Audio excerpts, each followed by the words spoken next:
di dalam ibunya, gitu ya. Yang sebelah sana kelihatan juga. Bisa maju, bisa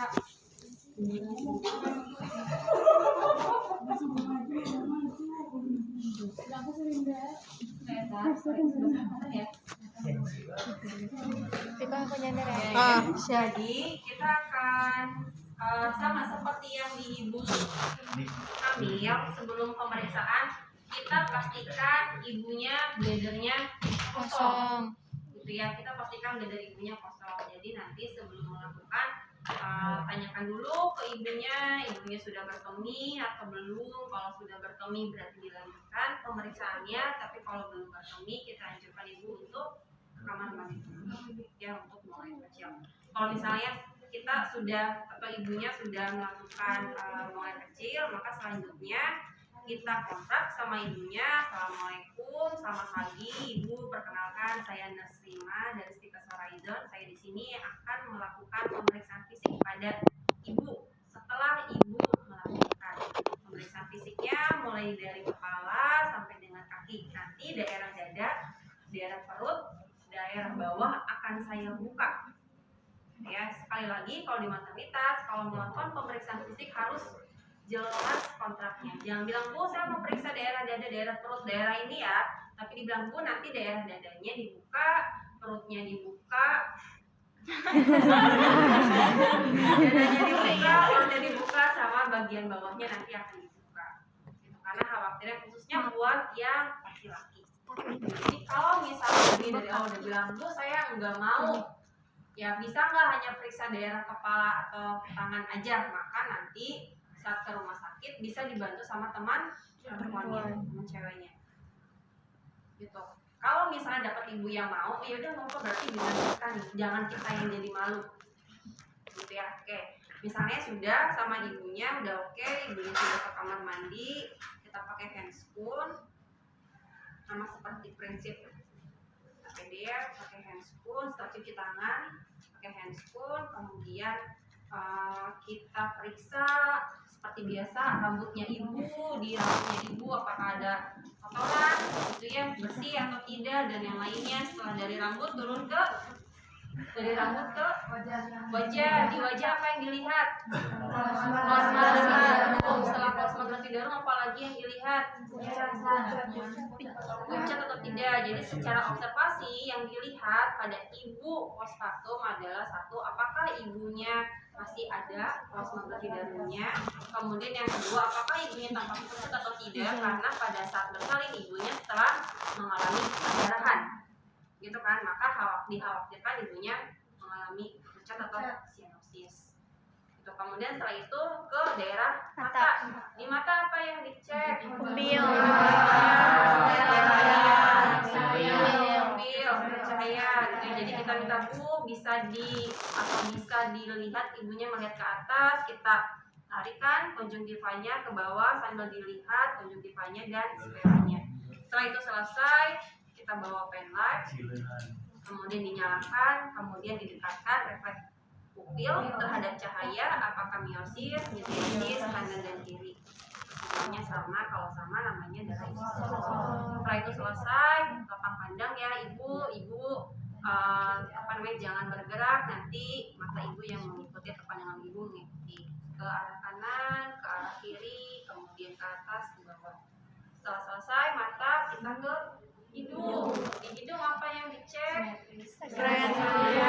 Kebersihannya, nyeri tekannya, ya, nyeri tekan, sinus dan yang lainnya. Yang dinilai berarti kebersihan, berarti kan pakai pen light, ya, pakai pen light dilihat bersih atau tidak. Kemudian setelah itu tulangnya sembuh atau tidak, kemudian dipalpasi sambil ditekan apakah ibunya ada keluhan nyeri atau tidak. Setelah hidung selesai ke telinga. Di telinga yang dicek berarti adalah kebersihan, refleks pendengaran. Ya, refleks pendengaran berarti tidak jauh dari Schwaber, Weber, dan Rin. Ya, Schwaber yang seperti di dahi. Ya, kalau Schwaber di dahi berarti untuk mengetahui perbedaan antara getaran kanan dan kiri. Kalau yang Weber antara pasien dan perawat. Kalau yang Rin, oke ya, hantaran itu berarti udara ya. Hantaran dan getaran itu sama. Jadi hanya Weber aja yang dicek dengan orang lain. Kalau yang duanya itu mendengar, makanya kan ada tuli konduktif dan sensorik gitu. Oke. Setelah pendengaran selesai, kita lanjut ke mulut. Di mulut dicek sianosis atau tidak, kemudian mukosanya kering atau lembab, kemudian kita minta ibunya ya ada sereal atau tidak, kemudian kita minta ibunya untuk dibuka mulutnya, ibu dibuka mulutnya, kemudian lihat giginya, kebersihannya, ada gigi yang tanggal atau tidak, ada gigi yang karies atau tidak. Kemudian adalah lidah. Kenapa kita mesti ngecek lidah? Karena pada ibu yang perdarahan, ibu postpartum ya, pada ibu postpartum yang mengalami perdarahan, salah satu tanda yang bisa dilihat adalah lidahnya itu mengalami kering, gitu, ya. Jadi selain tadi muka tampak sianosis, itu kan secara sirkulasinya gitu ya, tapi tanda dehidrasinya adalah mukosanya kering dan lidahnya juga tampak kering. Itu berarti pasiennya sudah mengalami atau sedang mengalami yang namanya dehidrasi. Bisa tuh misalnya kita angkat resiko hipovolemia, gitu. Resiko perdarahan. Kenapa? Karena muncul tanda dehidrasi. Oke, setelah itu selesai, kita ke leher. Di leher apa yang dicek? Hiperpigmentasi yang tadi ya, di antenatal hiperpigmentasinya masih ada atau tidak. Misalnya di sini kita lihat hiperpigmentasinya masih ada. Oke, setelah itu selesai ke daerah deviasi trakea, setelah itu ke hipertiroid, efek menelan, kemudian ke payudara. Di payudara kita akan minta ibu untuk dibuka dulu bajunya. Ya, kita buka bajunya ibu di bagian atas. Yang pertama kali kita lihat adalah observasi. Apa yang diobservasi? Yang diobservasi adalah putingnya. Apakah expected atau inverted? Yang dilihat adalah bukan hanya salah satu tapi keduanya. Karena nanti akan ketemu sama ibu yang satunya expected, yang sebelahnya adalah inverted. Jadi kita akan menyebutnya payudara expected, puting kanan dan puting kiri. Kemudian aerola yang ada di sini, hiperpigmentasi atau tidak. Kan normalnya kalau pada ibu antenatal dan postpartum adalah masih terjadi hiperpigmentasi, maka aerola mengalami hiperpigmentasi kiri dan kanan. Kemudian setelah itu yang kita cek adalah palpasi. Ya, palpasinya di sini untuk meraba. Kalau yang di antenatal, palpasinya adalah untuk apakah ada yang produksi ASI. Kalau sekarang produksi ASI dan pengeluarannya. Jadi harus benar-benar sampai keluar kalau sekarang harapannya si ASI tersebut. Jadi kalau prosesnya sama seperti yang kemarin, dipegang ya, yang bagian bawahnya, kemudian palpasi. Gitu ya. Tetap ibunya kita minta untuk angkat dulu tangannya keduanya, kemudian kita pegang bagian bawahnya, ibunya posisi polar, posisi duduk ya. Kemudian kita palpasi. Yang dipalpasi bukan di bagian depannya, tapi di bagian belakang ya, yang ada di sini. Karena ASI itu biasanya mengumpulnya adalah di bagian belakang, ada di sini. Jadi kita palpasi. Palpasinya bukan cuma dipegang-pegang doang ya, ditekan. Karena kalau dipegang-pegang doang, yang di dalamnya itu tidak akan teraba. Teraba nih. Oh, terasa apa ya?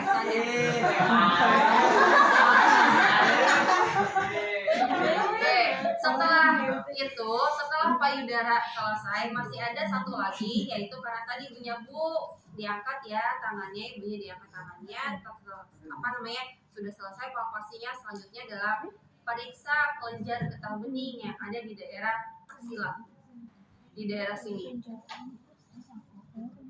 Kenapa perlu diperiksa? Karena pada beberapa ibu yang mengalami bendungan ASI atau produksi ASInya dia ada tapi tidak keluar atau belum keluar, ASInya itu nanti dia akan melebar itu ke bawah sini, ke kelenjar getah bening yang ada di bawah. Jadi karena dia nggak bisa ke depan, dia akan ke belakang. Nah, ini biasanya akan membesar. Jadi setelah kita palpasi payudaranya, kita palpasi di daerah aksila di bagian bawah sini, kanan dan kiri. Jadi kalau misalnya kita palpasi sekarang ditemukan adanya benjolan, itu berarti kelenjar getah bening. Iya, di sini. Ya, dekat payudara. Dekat payudara laki-laki perempuan sama-sama di dekat payudara, di daerah aksial sini, di bawah. Ya, jadi palpasinya adalah kita palpasi dari aksila di bagian bawah sampai sejajar nanti dengan payudara. Oke, misalnya ditemukan produksi ASI-nya ada, sudah mengeras, payudara teraba keras atau payudaranya teraba kencang. Selanjutnya adalah kita melakukan tes pengeluaran ASI. Kalau tadi produksi, kalau sekarang adalah pengeluaran. Tesnya sama kayak kemarin ya, bikin huruf C, kemudian dari aerola ditekan ke puting sampai keluar, cek kanan dan kiri. Setelah selesai, misalnya baru kita lakukan pemeriksaan tambahan suara di jantung, suara paru, kemudian appendix dan yang lain-lainnya. Ya, itu masih sama. Cuman kalau yang di maternitas tadi dilihat putingnya, aerolanya, dipalpasi produksi ASI-nya sampai dengan bagian limfe, kelenjar getah bening yang di aksila, sampai dengan produksi ASI-nya. Ya, setelah selesai di bagian atas, selanjutnya kita akan minta ibu tutup bagian atas, ya, tutup bagian atas, kemudian kita buka abdomen. Di abdomen apa yang diperiksa? Involusi uteri yang kemarin, involusi uteri atau involusi uterus. Involusi uterus apa yang dinilai? TFU, kontraksi, posisi. Ya, jadi ada 3 yang dinilai, TFU-nya, posisinya, kemudian kontraksinya. Caranya seperti kita palpasi di lepot ke-1. Ya, oke, saya perlu Rizky mau jadi boleh. Buka di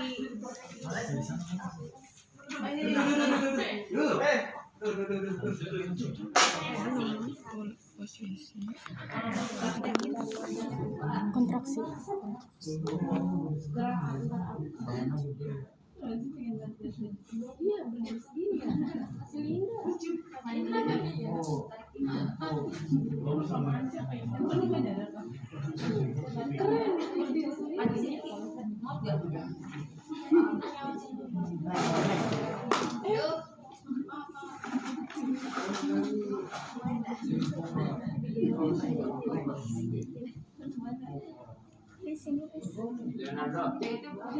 tuh kan.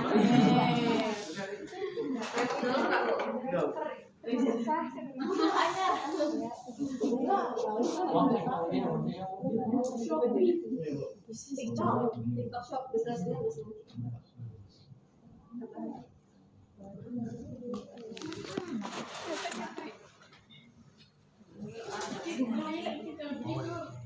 nah,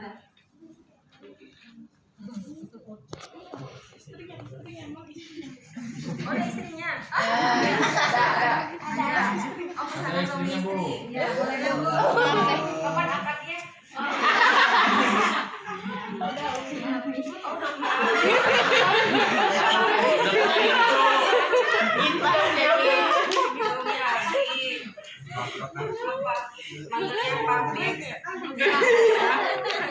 Miyaki. Oh, Miyaki. Oh, Miyaki.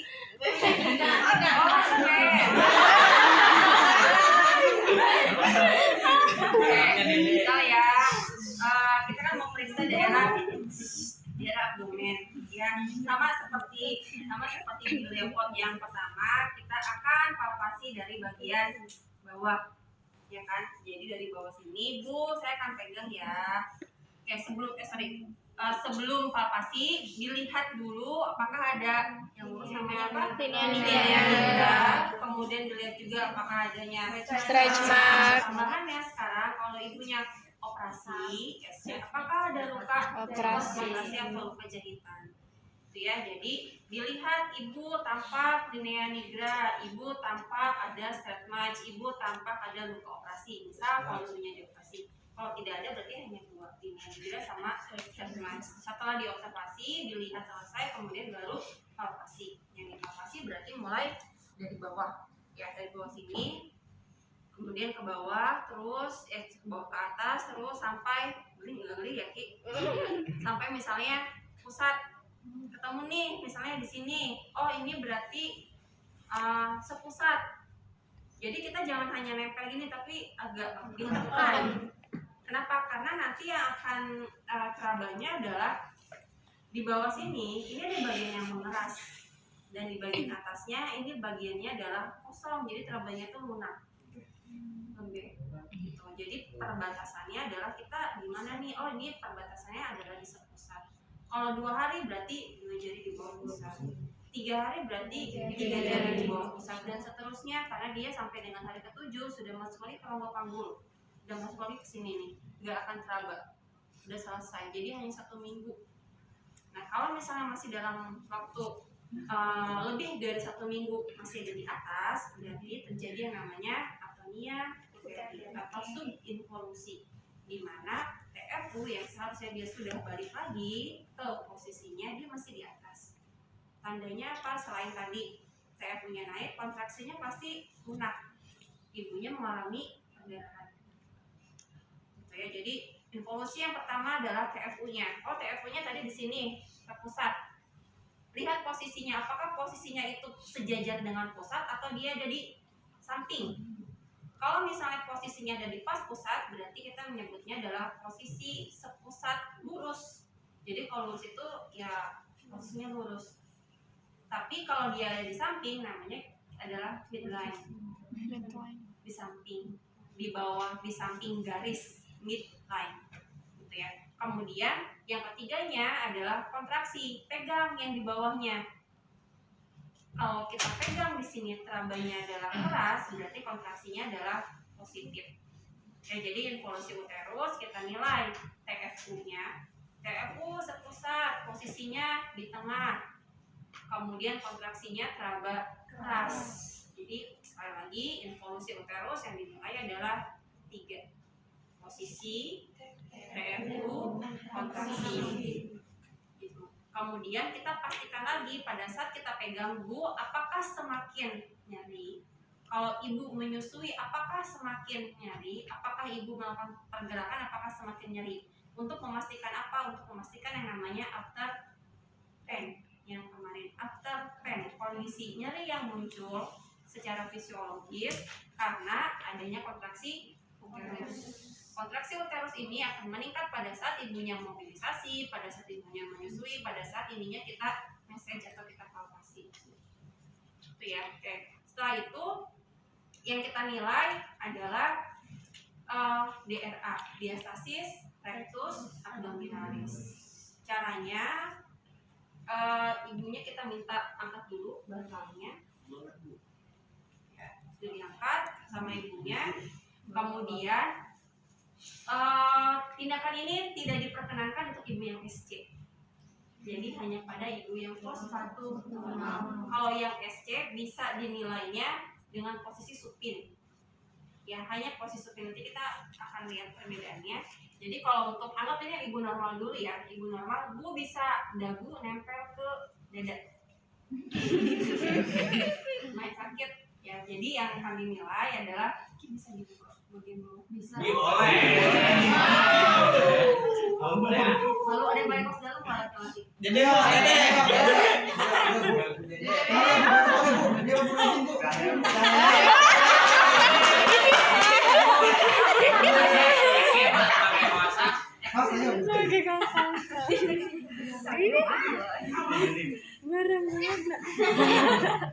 Jangan duluan.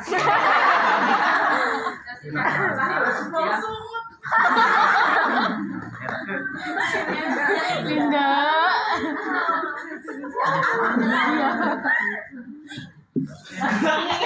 Enggak. Enggak saya turun sedikit. Turunin. Jangan di atas bapak. Udah, Bu.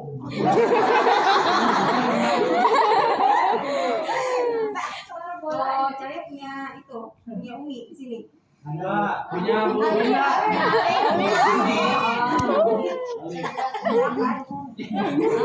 Baru PDKT. Ya, jadi yang dinilai tadi kan posisi ibunya adalah di gitu. Kemudian kita minta nanti ya jadi kita minta nanti dagunya ibu nempel ke dada. Yang akan kita palpasi adalah ini kan ada bagian kosong ya, di bawah pes itu ada bagian yang kosong.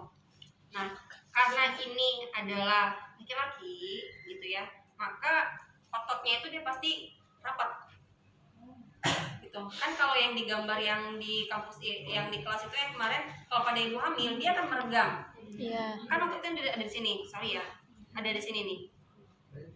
Nah, kalau pada ibu hamil dia lama-lama akan meregang. Nah, otot inilah yang akan kita nilai, perubahan ini yang akan kita nilai. Nah, cara menilainya adalah tadi saat kita minta si ibunya untuk menempelkan dagu ke bagian dada, telunjuk masuk satu ke sini. Oh, ternyata masih lebar, masih luas, masukin lagi 2. Oh, masih lebar, masukin lagi 3. Oh, masih lebar, masukin lagi 4. Dan seterusnya sampai misalnya kalau cukup sampai dengan 5. Kalau 5 Gitu. Maksimal adalah 5.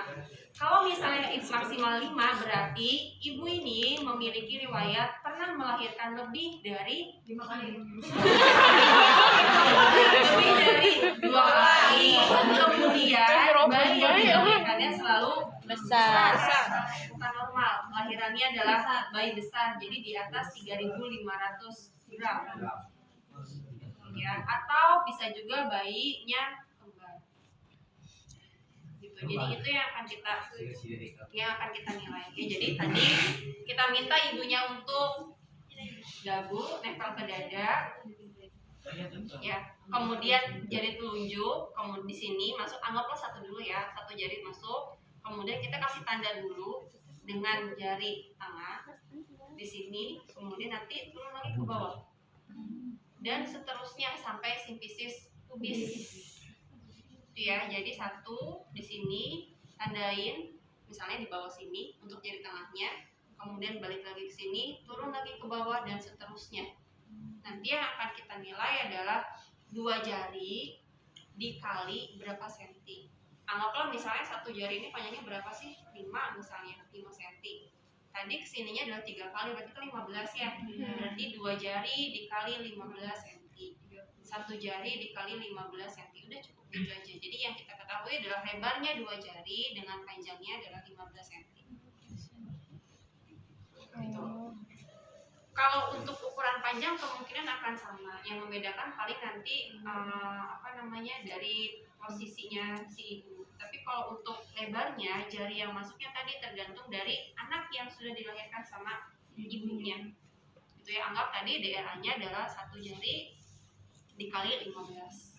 Nah, sekarang caranya kita minta Bu, beneran ya, nempelin dagunya ke dada. Ini posisinya agak sakit, makanya nggak boleh sama ibu SC. Misalnya udah ketemunya adalah 1 jari dikali 15 karena itu pegel. Ya, kenapa pegel? Karena otot ininya akan merangsang, akan ketarik. Gitu. Bisa dicoba nanti di rumahnya masing-masing. Ya, makanya kalau ada yang namanya ototnya six pack. Ya, kalau ini apa? One pack. Kalau ini kayaknya bukan one pack, 0 pack ya. Ya, jadi itu yang namanya pemeriksaan DRA. Ya, gimana kalau yang ibunya SC? Kalau ibunya SC berarti tadi posisinya supin seperti ini. Tidak dianjurkan untuk dagunya menempel ke dada. Cukup seperti ini kemudian kita palpasi, tapi berarti tidak sampai dengan simfisis pubis, hanya sampai dengan daerah pusat. Kenapa? Karena di bawahnya di sini ada operasi. Itu ya, posisinya sama, caranya sama, hanya strateginya yang beda. Jadi sekali lagi, kalau pada ibu SC posisinya supin, tidak dianjurkan dagunya itu nempel ke dada, kemudian hanya sampai dengan pusat. Kalau ibunya postpartum normal, Berarti dagu nempel ke dada, kemudian ukurnya dari PX ya, tapi lupa dari PX sampai dengan sifisis pubis. Oke, itu untuk yang DRA. Sudah selesai DRA, yang kita lanjutkan adalah pemeriksaan daerah genitalia. Bu, Tommy.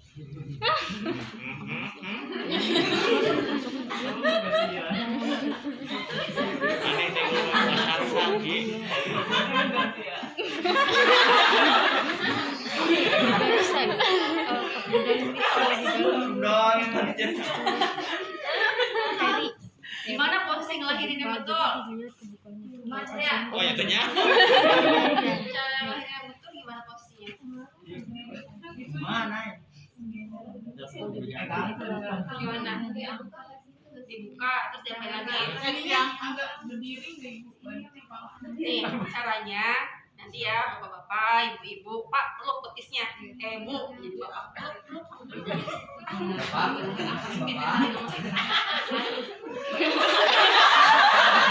Porsinya gini. Ya. Ya gitu. Jadi kalau nanti kan kita profesi di ruang bersalin ya. Jadi nanti posisinya Bu peluk bagian pahanya, peluk pahanya Bu sekuatnya. Jadi kalau bisa si tangan itu dia gini. Jadi bukan punten ya, bukan gini, tapi gini. Gitu. Kemudian pandangan ibu itu lihat perut.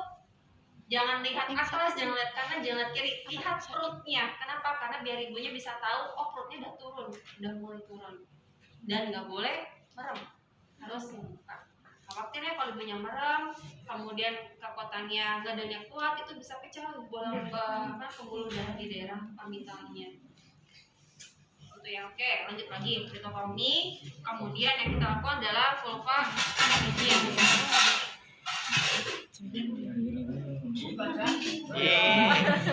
Ngeruas deh. Ya capek. Baiknya sama ya semuanya bisa di ya perineum berarti dilihat atau yang dilihat itu apa posisinya bisa lurus dulu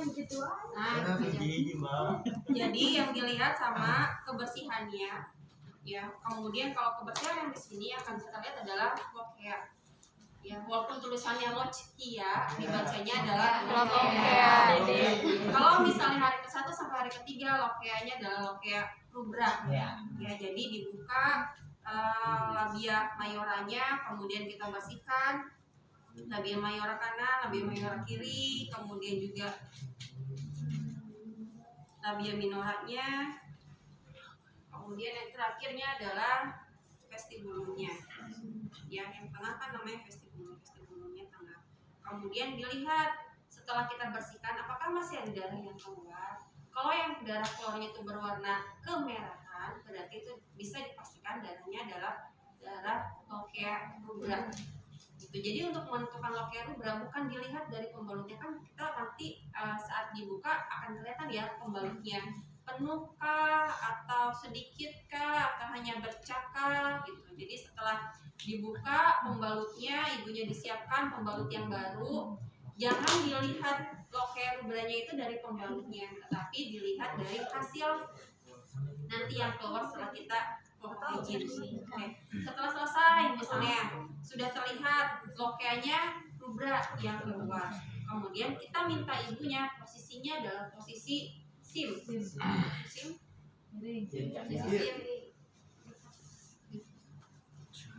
Ya kan ada bantal harusnya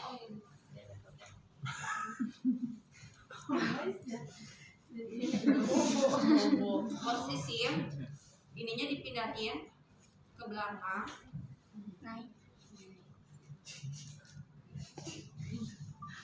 Apa yang kita lihat ya, yang kita lihat adalah, saya pegang bokongnya ya. Yang kita lihat adalah yang namanya luka episiotomis itu kan dia adanya di bawah sini di perineum. Dan kalau misalnya untuk cek luka episiotomi itu posisinya dikotomi, itu nggak akan terlihat. Kenapa? Karena ini kan daerah lipatan. Makanya pemeriksaannya adalah dengan posisi SIM. Posisi SIM nanti tangan kita akan mengangkat sedikit bokongnya ibu, ya. Kemudian ambil lagi, sebetulnya bukan kapas, tapi pakai kasar. Karena kalau kapas itu nanti dia nempel.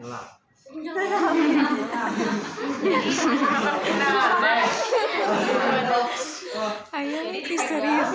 bokongnya diangkat dulu ke atas, kemudian bukan disekat tapi ditempel, cukup ditempel.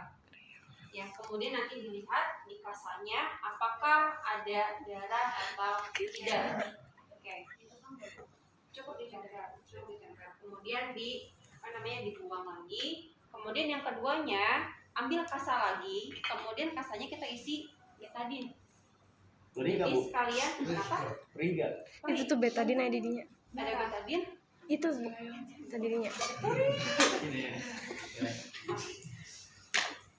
Jadi kita kasih betadine. Fungsinya untuk apa? Sekalian perawatan luka episiotomi perineurapi. Jadi setelah diberikan betadine, kalau tadi hanya ditekan, kalau tadi hanya ditempel, kalau sekarang agak sedikit ditekan karena untuk kompres. Jadi yang pertama itu cukup untuk melihat apakah ada luka atau tidak, yang keduanya baru kompres. Nah yang keduanya baru ditekan. Setelah itu yang dilihat adalah reda. R-nya di lukanya ada kemerahan nggak? Oh kemerahannya negatif. Ada bengkak nggak? Oh nggak ada, berarti edemanya negatif. Ada kebiruan nggak di sekitar lukanya? Tidak ada kebiruan, berarti ekimosisnya dia negatif. Discharge tadi di kasanya kita nggak menemukan darah, nggak menemukan pus, berarti discharge-nya adalah negatif. Saat kita lihat approximate kerapatan jahitannya masih rapat. Jadi hasil redanya semuanya adalah negatif. Ya, jadi sekali lagi reda ada 5. R yang pertama apa? Kemerahan, kebiruan, pengeluaran darah, kerapatan jahitan. Ya, reda hanya dinilai pada ibu yang punya luka episiotomi atau luka perineurapi. Kalau ibunya SC berarti cukup sampai dengan vulva hygiene. Ya, kalau ibunya SC hanya sampai dengan vulva hygiene. Tapi kalau ibunya postpartumnya misalnya dia nggak ada episiotominya, ya udah berarti hanya vulva hygiene, redanya nggak usah. Jadi reda itu hanya pada ibu postpartum normal yang memiliki luka episiotomi atau luka perineurapi. Oke. Setelah itu dilakukan apa? Cek hemoroid. Karena ibu yang melahirkan normal biasanya hemoroidnya suka keluar. Yang kita cek hemoroidnya, kalau tidak ada, kalau misalnya ada yang keluar sedikit, berarti kan itu derajat 1 ya? 1 atau 2? Saya lupa. Derajat 1 kalau tidak salah ya. Nanti tinggal dilihat sampai dengan derajat berapa. Jadi nggak usah rectal tuse ya, nggak usah colok dubur, cukup di observasi. Oke, setelah selesai kita minta ibunya Bu berbaring lagi, supin lagi Bu, pelan-pelan.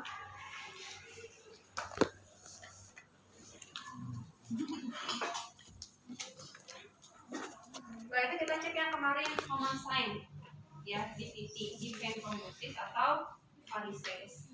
Caranya salah satu tangan di lututnya ibu ya, kemudian satunya lagi adalah di belakang, di telapak kaki, kemudian ditarik. Yang kita nilai adalah Bu di daerah betis ada rasa panas dan ada rasa nyeri. Ada. Kemudian satu lagi adalah diangkat, kemudian dilemsin, kemudian ditarik gini. Tangan yang ininya, tangan kirinya adalah di bawah betis. Nanti apa yang dinilai sama, apakah muncul kebetulan? Ininya sambil didorong ya, didorong dan ininya dipegang. Gitu. Untuk melihat apakah adanya varices atau defense thrombosis. Misalnya tadi hasil DVT-nya adalah negatif, tidak ditemukan ada DVT. Ya, kemudian visit selesai, semuanya kita evaluasi ke ibu-ibu hasil pemeriksaannya. Tadi ASI-nya sudah keluar, puting ibunya keluar, ekstraktif kanan dan kiri, ibu sudah bisa mulai menyusui. TF-nya tadi ada pusat, posnya di tengah, luka jahitan ibu, perineumnya itu rapat atau tidak muncul tanda-tanda infeksi. Ya, setelah itu kita rapikan alat, kita dokumen, kita cuci tangan, terus kita dokumentasi. Oke, yang pertama bisa dimulai sendiri-sendiri.